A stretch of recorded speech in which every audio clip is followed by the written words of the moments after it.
Imagine yourself taking your kid to a candy store and buying him a bag of candies. You give him a candy every day. The kid values it. He comes back from school. Throughout his time at school, he's thinking of that candy that he'll get home and get from you.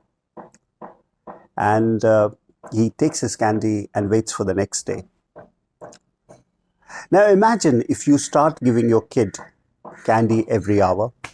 You start handing him candies by the fistful every day, giving him 10, 20 candies each day. What will happen? He will lose the importance of those candies.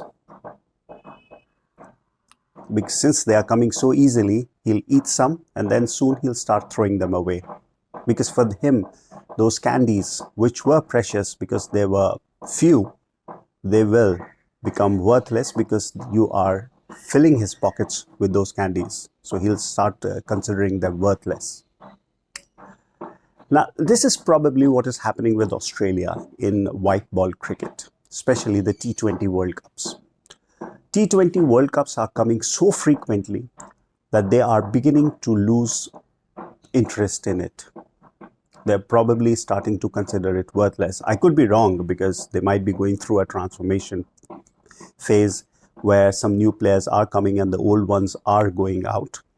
But they've been playing far too much of T20 World Cup cricket in recent years. If you go back a few years and see their record after their win in the T20 World Cup in 2021, they've actually not done well in any of the ICC trophies except the World Test Championship and the 50 over World Cup.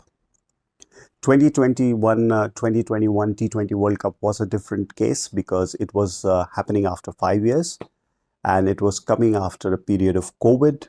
And obviously, Australia were entering it on the back of 2 successive home series loss against India. So they needed to get some pride back in cricket. They needed to show the world that they're still the best side in the world. And they also had that sandpaper gate just before that.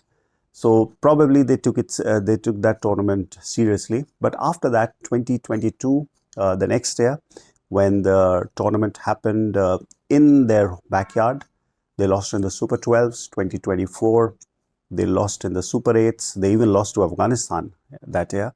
And this time, they have not even crossed the league phase. Now compare this performance to their performance in Test Arena. They reached the final of the 2023 ICC World Test Championship. They won the final against India.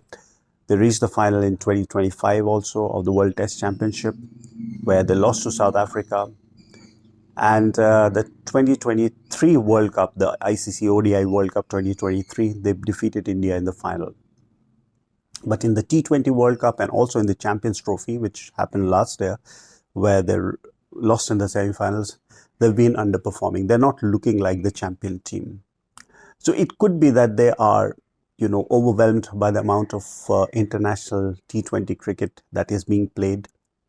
Between 2023 ODI World Cup and the 2027 ODI World Cup next year, we will have 2 T20 World Cups. And that is far too much. Now we can understand that teams like India who've faced a drought of ICC trophies, for them it is big.